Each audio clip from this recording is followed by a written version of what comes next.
I stood outside the small airport, clutching my backpack and feeling my heart beat fast. My wallet held just $50, and I was about to cross 3 countries. Suddenly, I realized I'd made a huge mistake. I'd left my power bank at home. My phone was at 28%. There was no turning back now. The reality hit me like a cold shower. I had read blogs and watched videos about traveling on a shoestring, but talking about it and facing it are 2 very different things. The air was cold, my hands were shaking, and I felt alone. I wondered if I was brave or just foolish. This story isn't about luxury hotels or Instagram sunsets. It's about hunger, fear, and the kindness of strangers. If you want the truth about budget travel, keep reading. I promise, this is not the story you expect, but it's the one you need. By the end of this journey, I hope to prove something, not just to myself, but to anyone who dreams of travel but thinks they can't afford it. My name is Joanna, and I have always loved stories of adventure.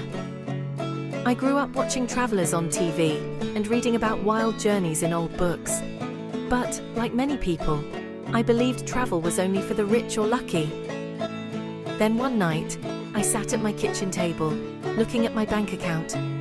$50, that was it. I could have waited and saved more, but a voice inside whispered, "Go now." I made a promise to myself. I would try to cross 3 countries with what I had. This trip was not about seeing famous places or ticking boxes. It was about testing my courage. I wanted to find out if the world was as terrifying or as kind as people said. I wanted to see if I could survive and even thrive on almost nothing. So I invite you to walk with me through this journey. I'll show you every rough night, every mistake, and every moment of hope. This is for all the dreamers who think they need more than they really do. Planning a trip with just $50 is like solving a puzzle with missing pieces.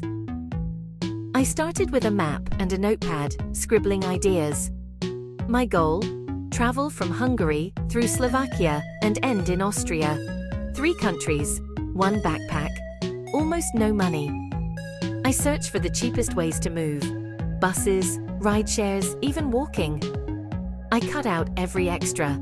No hotels, no fancy meals. My plan was to eat local bread, fruit, and whatever I could find for under $1.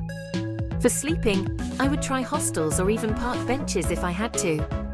Every euro and forint mattered. I downloaded offline maps, learned a few words in Hungarian and Slovak, and packed only the basics. A change of clothes, a water bottle, and a notebook. Every ounce counted, and so did every coin. The fear was real, but so was the excitement. Would I make it? Would I fail? I didn't know, but I was determined to find out. Sometimes, the best plans are the simplest ones.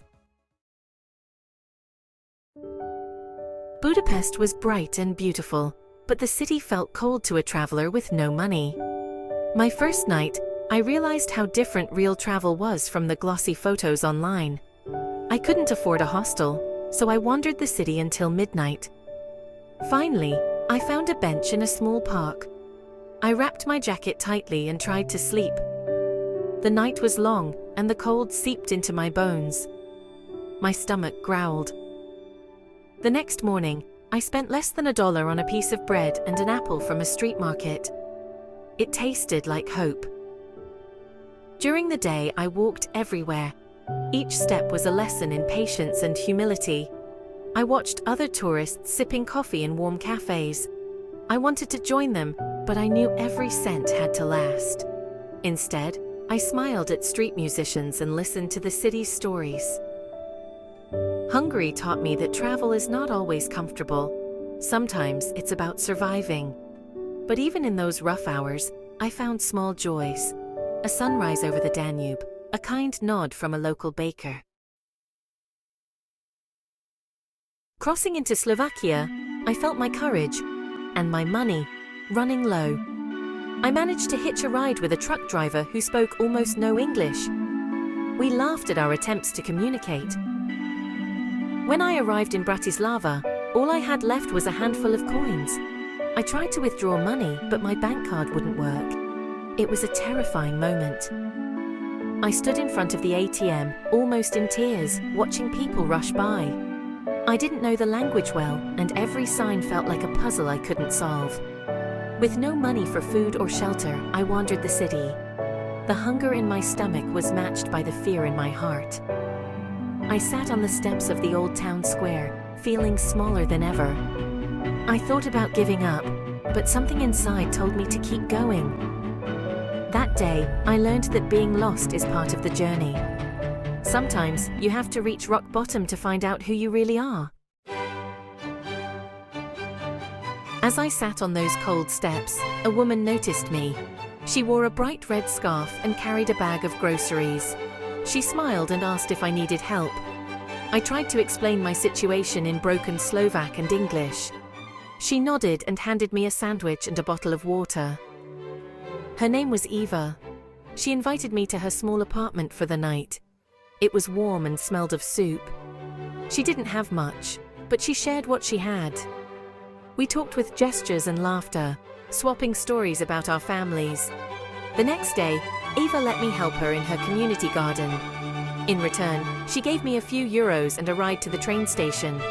That simple act of kindness changed everything. She reminded me that the world is full of good people, even when you feel most alone. I left Slovakia with hope in my heart. Eva's generosity showed me that travel is not just about places.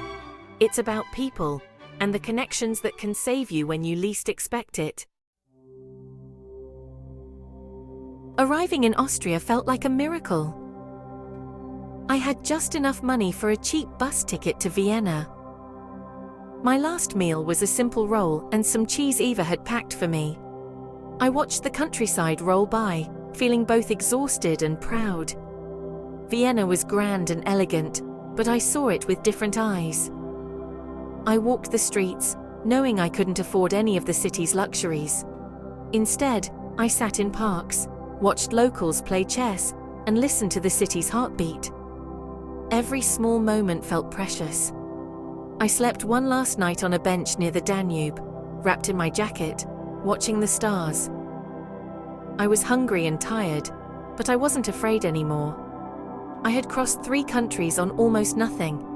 I had made it. Austria wasn't just the end of my journey.